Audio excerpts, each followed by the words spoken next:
Hi, I'm Neil Patrick Harris. I live in New York City, and I want to do something that people did for hundreds of years. Can you guess? I want to swim in the river. I briefly polled my fellow New Yorkers to see if they wanted to join me. Nah. In your city, no. Okay, why not? Filled with poo. The bodies. Combined sewage overflow. What I call poop flow. All good points, but let me see if I can change your mind. Step into my time machine. Early 1900s. Oh my God, yes, you're right. It's a floating pool in the river. In 1911, nearly 2 million patrons used the floating baths. The 100 years of industry and storm runoff and sewage made the water very gross. So now the rivers have been off limits so long that people forgot how weird it is that we don't actually swim in them. But things are about to change. This is Plus Pool. It's shaped like a plus sign, floats in the river, and filters the water without using chemicals. It will clean more than 600,000 gallons of river water every single day. It's free and can hold up to 2,800 people. I'm not making this up. It's civic, it's public, it's environmental, but also the fact that I think it's really simple as an idea. This is Dong-Ping Wong, architect. He was a young New Yorker with a groundbreaking thought. It's hot, and I want to go swimming. So the idea of a plus-shaped pool was born. He assembled a team of experts to develop the idea.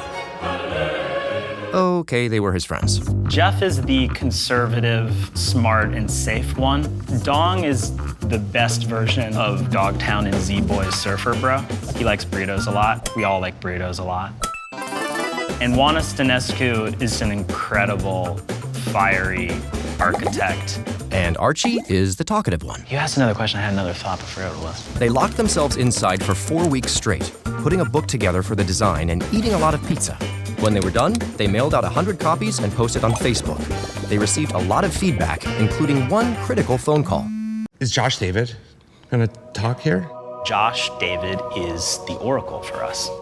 Joshua David, aka The Oracle and co-founder of New York City's High Line. He said, this is a great idea. You should know that the probability of this happening is very low.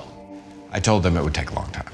Undeterred by the Oracle's warning, the gang started pitching. And that week, we actually met with Parks and Recreation, who told us the city has no money for a project like this. Oh, we're gonna do a pool, it's gonna be a filter. Solved. That just seemed fanciful. We were getting laughed at, but only for the first 10 to 15 minutes of a meeting. By the end of it, they were just asking lots of questions. They went on more and more meetings. Hundreds. 1,000 or more? Okay, thousands. Department of Health, Department of Environmental Conservation, Department of Environmental Protection, Economic Development Corporation, the Deputy Mayor, the Mayor's City Hall, City Council, Riverkeeper, Waterkeeper, the owner of Saturday's Surf Shop, you name it. Like any good millennial, they turned to Kickstarter. We were kids. Dong was literally wearing a tie-dye t-shirt. We're here because we basically want to build a floating pool in New York for everyone. They used that money for their next challenge, figuring out how to clean that dirty water. We drew this diagram that was like, we're gonna filter out the rats, and we're gonna filter out the condoms, and we're gonna filter out feces, and then this bacteria, and da-da-da-da. Simple, right? But just to be safe, they partnered with a fancy engineering firm to do a feasibility report. It's a super dry document. I think we just flipped to like the summary page, and it was just like, feasible. We're like, phew, that's like all we needed to know. Next, the team hired a Canadian water engineer named Greg, who ran tests in a small pool in the river. We called it Float Lab. And his days were brutal. He would be out in the sun, changing out the cartridges, take tests 3 times a day. But despite Greg and the team's best efforts, they weren't getting the results that they wanted. And that was a dark time. You've spent almost $400,000 with a community of 5,000 people behind you asking every day what's going on. And so it was a little scary. And then, just as the money was running out, the water was clean. The graph was going like this, and then one day, like that. And we jumped in it, because it was the first time anybody had swam in a clean river in almost 100 years. And that was spiritual. People started to really pay attention. There was a moment when the 4 founders said, this isn't a naive hipster baloney thing anymore. This is real. 2011, Jay-Z writes about it on his blog, Life and Times. Holy shit, it's definitely happening. Mayor of Sydney, Australia tweets about it, says, when can we get a plus pool? David Letterman doing his monologue about plus pool.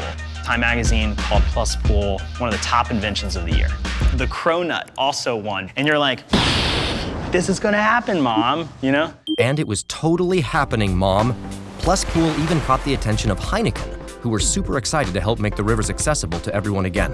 Heineken, through the Cities Project, is really good at identifying people that are doing projects that are making their cities better.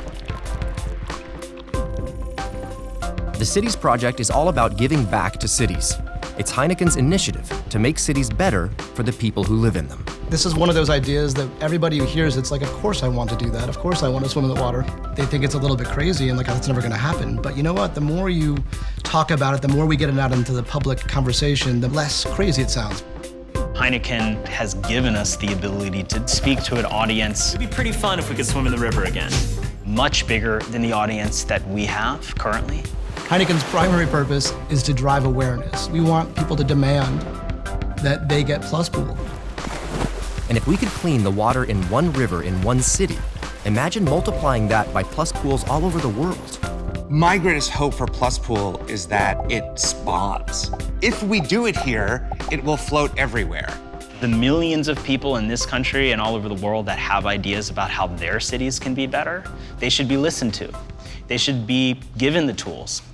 And they should have the opportunity to make them happen. And yeah, that's why we're doing Plus Pool. What is truly amazing about this team is that nobody asked them to do this. So much of what we do in New York is made possible because people give of themselves to make these things that we all love about New York City exist. And Plus Pool is going to be one of those things. Things happen in this city with 1,000 signatures. We're trying to get 100,000 signatures to tell the city of New York that we want to swim in the river, and we want to do that with Plus Pool. And we all can be a part of this. Tell the city you want your river back. We live in the greatest city on Earth that just so happens to be surrounded by water. Why wouldn't we swim in the river? It's not just about swimming in the river, it's about what it means to do a project like this at all.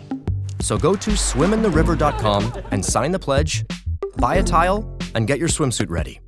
We'll see you at Plus Pool.